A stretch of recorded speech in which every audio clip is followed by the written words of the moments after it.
I'm Sarah, and today our musical essay is going to be on Hadestown. Hadestown is a fantastic musical centering around two main Greek myths, the story of Hades and Persephone, and the story of Orpheus and Eurydice. From its first song, the musical is engaging and unlike any musical I'd heard before. It gives the vibes of an old jazz bar, with the characters all seated around tables as the music begins.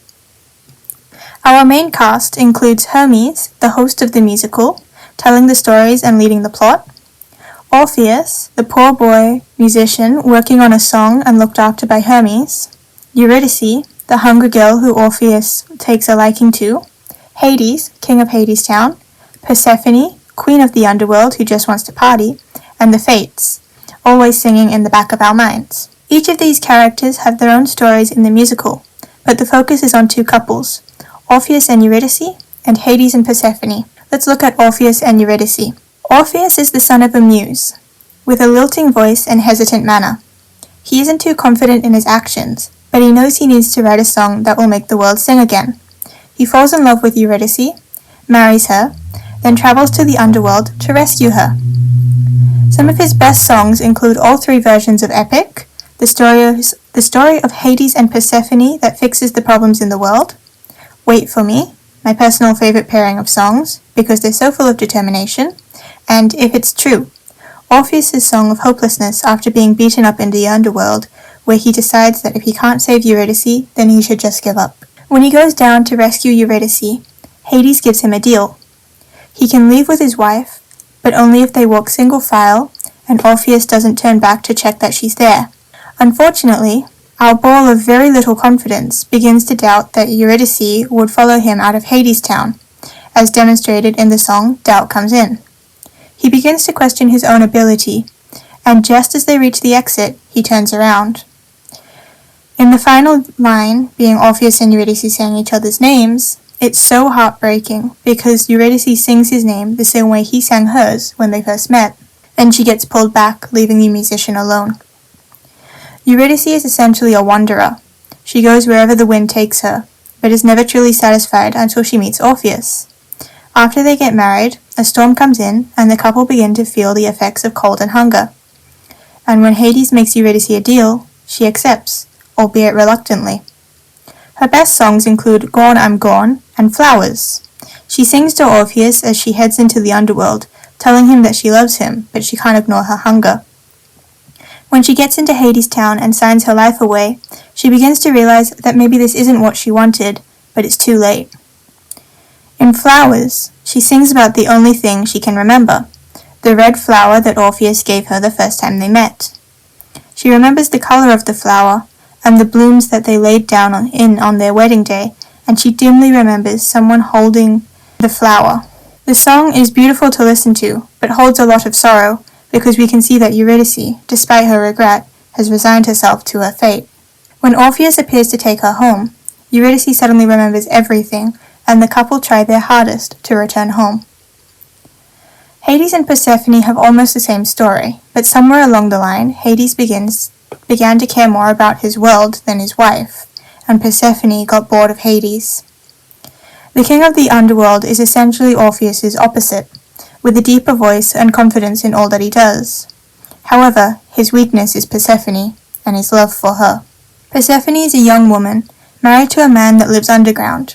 The deal, in accordance with Greek mythology, is that Persephone returns to the land of the living for 6 months a year, and the spring and summer happen. Unfortunately, troubles in her marriage mean that the seasons are a little muddled. The first time we see Persephone return to the earth, she's rejoicing, happy to be the center of attention. She's bringing drinks and food to have a party. Even the song playing at the time, Living It Up on Top, is a joyful, jazzy, as my mother calls it, and celebratory. We're getting the seasons back. When Hades comes to collect Persephone in way down Hadestown, she's unwilling to return, stating that it would take a lot of medicine to make it through the winter time. Living amongst the dead for 6 months drains Persephone of all her energy, and she reluctantly returns to the underworld. After her argument with Hades about the changes he made to the underworld, and after Hades makes the deal with Eurydice, Persephone begins her song Our Lady of the Underground. This is an ode to everything that she brings to Hadestown, presenting the workers with memories of life, and pointing out the crack in the wall that leads the workers to follow Orpheus. When Orpheus manages to finish his song in Epic 2, he brings the bond between Hades and Persephone back, and they dance together before the poet requests to leave. Hades pauses, unsure whether to let him go or not, leading to the Fates song naming the pros and cons to the choice Hades must take. Despite Hades' slight anger at the workers deciding to follow Orpheus, Persephone acts as a sort of voice of reason, asking in how long whether Hades would separate Orpheus and Eurydice just because he could. She pities Orpheus because she can see that his relationship with Eurydice is similar to her relationship with Hades. Both couples depend on each other. Orpheus depends on Eurydice for inspiration to sing, and Hades depends on Persephone to keep things in order. However, both women want more than just the things their husbands can provide. Persephone wants freedom, and Eurydice wants security. When Hades finally agrees to let Orpheus and Eurydice return, my favorite song of the entire musical begins. Wait for Me Reprise closes out trials that the couples have dealt with, and introduces new trials. It's a hopeful song, full of promise and connection, but, much like Wait for Me, it holds an uncertainty. What if Orpheus and Eurydice don't make it? What if Hades and Persephone don't try to fix their relationship next fall? It's like Hermes says in this song, I'll tell you where the real road lies, between your ears, behind your eyes. That is the path to paradise, likewise the road to ruin. You have to trust and believe that you can get out. Orpheus and Eurydice have to trust each other if they ever hope to get out of Hadestown, and they have to push aside the voices in their heads so they can allow their trust to lead them. Comparatively, Hades and Persephone have to trust each other and believe that they'll be able to mend their relationship when Persephone comes back after summer. The entire song describes the need to trust each other, a dependency of each other in order to make things work. The final lines of the song, I hear the rocks and stones echoing our song, I'm coming, hold a desperation in Eurydice's voice. She believes that they can get out, and she can hear the workers sharing her belief, but she can't see Orpheus's face. She can't tell if he believes what she's saying, and it makes her worry that he doesn't share the trust. And we find out in the next song that he doesn't. The Fates make sure of that. After Eurydice returns to Hadestown, Hermes returns, reminding us that yes, this is a sad song. It's a sad story. We all know the story is sad. We know that it's tragic. It's one of the most tragic stories around. However, there's still a hope with every performance of this story that it might change one day. There's a hope that maybe one day Orpheus and Eurydice make it out. There's a hope for a happy ending. So we keep repeating the story. As the song continues, we watch as the stage resets to the beginning of the musical, back to the bar at the start, ready to try again. Our final image is of Orpheus looking at Eurydice, and we somehow know it's going to end the same way. Because we know the story. We know that the tragedy repeats, the same way we know the ending to Romeo and Juliet. We know that Hadestown will always end this way. We know that Orpheus and Eurydice will never get their happy ending. The final song, plays more of an encore, is We Raise Our Cups.